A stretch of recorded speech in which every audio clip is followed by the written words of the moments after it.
Tila naghahabol ng oras ang mga bidder sa auction house na ito kamakailan sa Makati. Pataasan na kasi ng bid para sa isinusubastang item. Isang luxury watch na gawa sa 18 karat na ginto. Nagkahalaga daw yun ng mga 2,000 pesos at the time. That's also probably price ng kotse din at the time. Ang starting bid, 900,000 pesos. Pero ang final offer ng winning bidder, Sold for 9 million pesos. 9 million pesos para lang sa isang lumang relo. Ang relo kasi, isa sa 12 luxury watches na ibinigay ni dating Pangulong Ferdinand Marcos Sr. sa 12 pinakamakapangyarihang opisyal ng militar at ng gobyerno noong martial law, ang binansagang Rolex 12.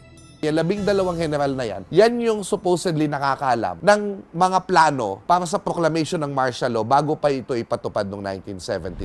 Sa usapan lang yung mga relo na yan na pinamimigay. Wala tayong nakikitang parang sample. At ang patunay na legit o totoo ito, ang naka-engrave o nakaukit na pirma ng dating Pangulo sa likod mismo ng relo. Itong piece na ito, galing sa family sa isa sa mga nakatanggap ng relo, nag-decide silang ibibenta nila. At kahapon lang, may mga gamit ulit na isinubasta. Isa pang lumang relo na regalo rin ni Marcos Sr. sa dati niyang kaalyado. Meron ding lumang magazine na ang cover si dating Pangulong Manuel L. Quezon. Naroon din ang kontrobersyal niyang love letter sa kanyang may bahay na si Doña Aurora. Ano kaya ang mga kwentong nakapaloob dito? At ano ang sinasabi ng mga ito tungkol sa ilan sa pinakamakapangyarihang lider sa ating kasaysayan?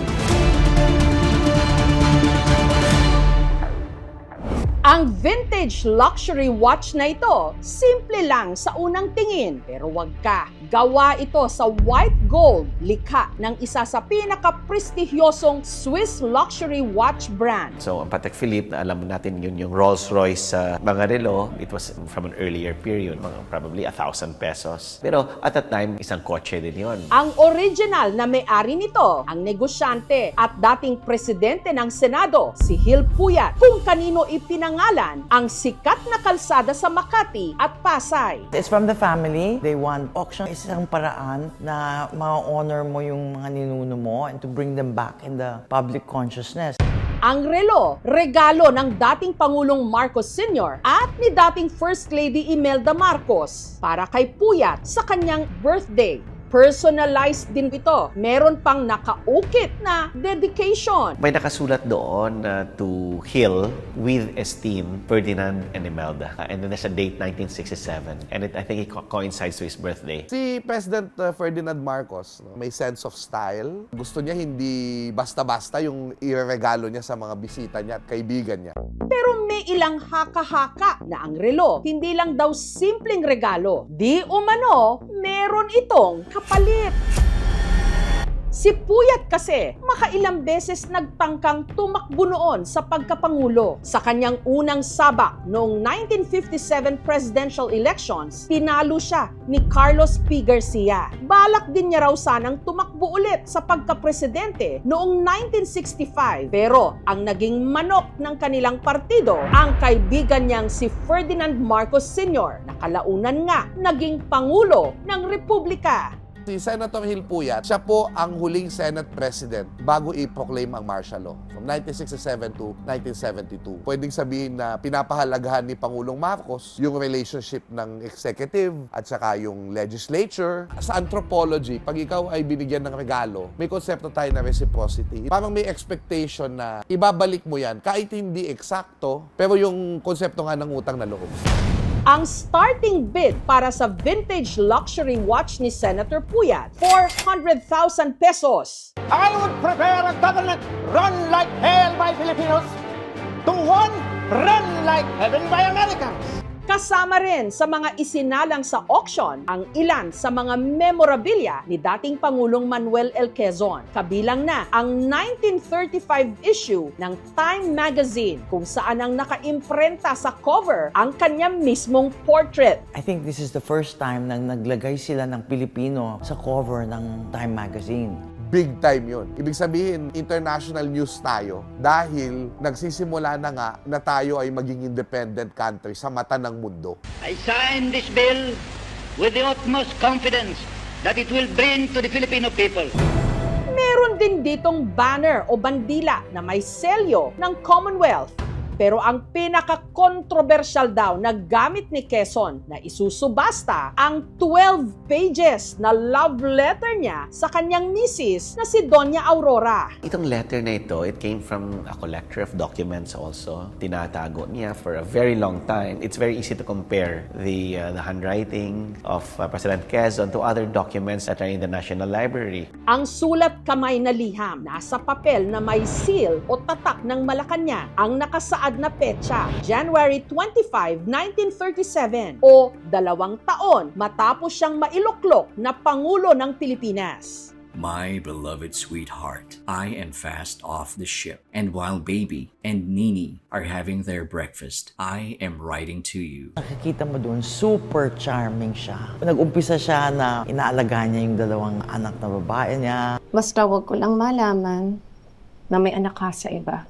Pero sa mga sumunod na pahina, tila mapapansin na nagkatampuhan ng mag-asawa. Binanggit kasi ni Quezon sa liham ang paglalayas daw ni Aurora na nagbigay sa kanya ng kahihiyan sa Malacanang. You left for Baguio without saying goodbye to me. You placed me in an embarrassing position. Di ba numaya si Doña Aurora, nagtampuhan about the ballerina. Siya lang ang hindi nakakaalam na umalis siya sa Malacanang. So I guess may halo ng sama ng loob talaga doon at pahiya.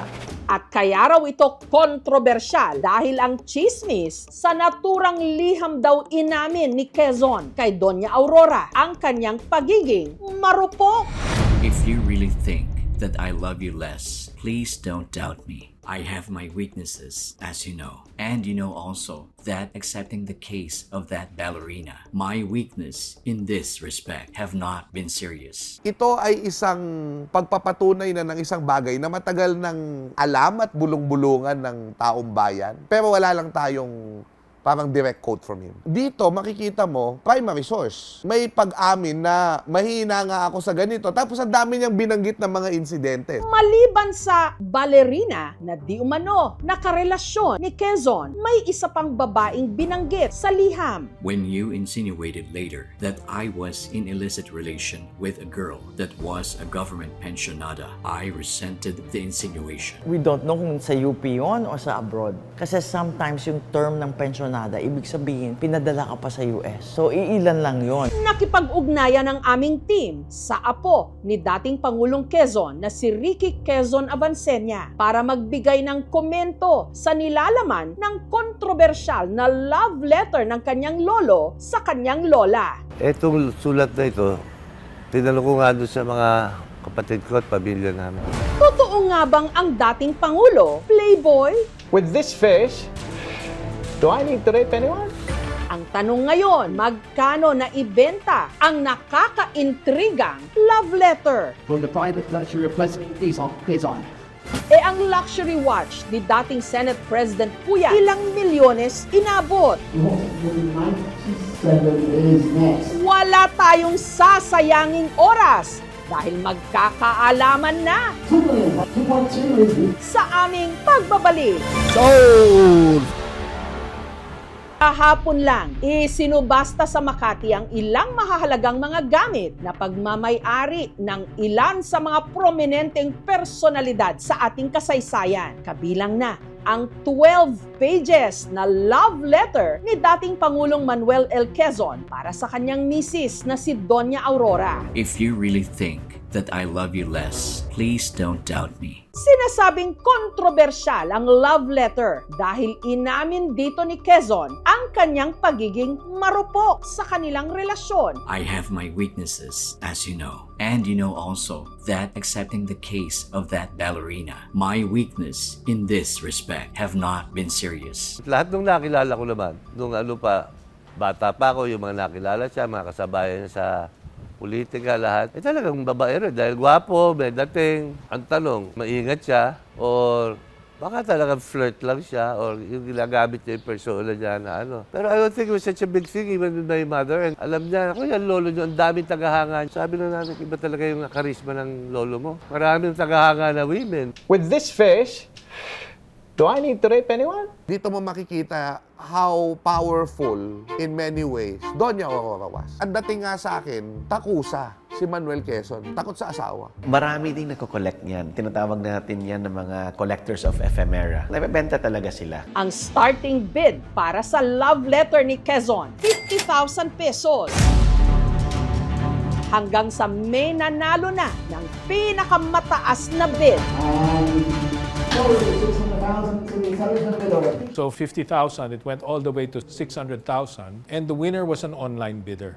Sunod namang isinubasta ang vintage luxury watch ni dating Senate President Gil Puyat na regalo raw sa kanya ng mag-asawang Ferdinand at Imelda Marcos. Ang starting bid, 400,000 pesos. 2.2 Naibenta ito ng Go once, go twice, and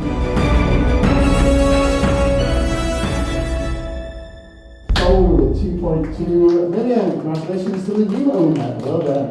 Again, it was an online bidder. Watches as a whole, only like a few brands maintain value. Well, we always expect for the best and we prepare for that. That's why everything is cataloged. Ang nakahalagahan kasi sa auction is that nakikita sa lahat. Like kung nabebenta pa ito ng private, walang makaalam nito. And also, naging fair din siya sa seller kasi nakukuha nila the best value. May thirst, may hunger talaga for Filipino history. So it's very important that they see the symbols of our past. We need to understand na kapag public official ka, you must live a simple life. Even, you must not engage on gift giving. Kaya nga may no gift policy sa mga government agencies. Kasi nga, there's a cultural aspect of it eh. Na parang malabo yung usapan pagdating sa ano ba yung corrupt at hindi. Ano ba yung panunuhol at hindi.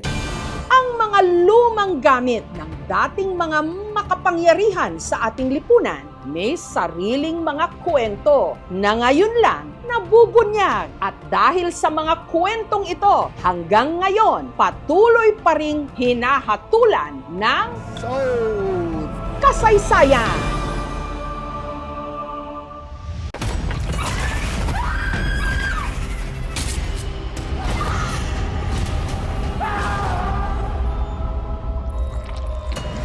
Alangga ko ikaw, Apo. Alangga ko man ikaw la. Ba't ka nagsiman? Maharap ko to eh. Para kay Lola din. Hindi ko na ho alam, hindi ko naiintindihan kung anong nangyari sa kanya. Makakasiguro kayong gagawin namin ng lahat para sa kanya. Wala ka ba talaga nakita, Abner? Wala ka narinig? May gumagala na berbalang dito sa atin.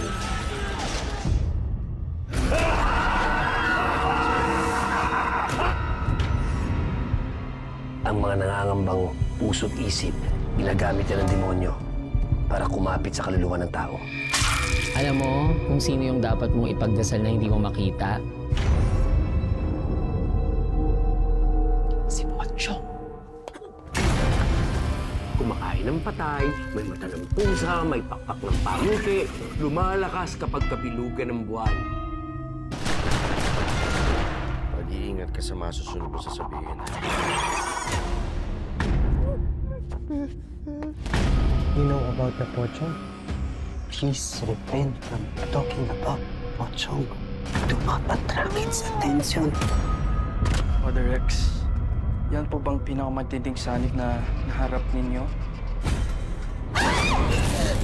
Hindi ako titigil hanggang hindi ako nakapaningin. Hindi tayo papatay. Kakampi natin ang Diyos. Huwag sumamangita sa akin! Ha? Masusunod ang kaluluwa mo, si Pierno! Mapatawad ang Diyos sa Ito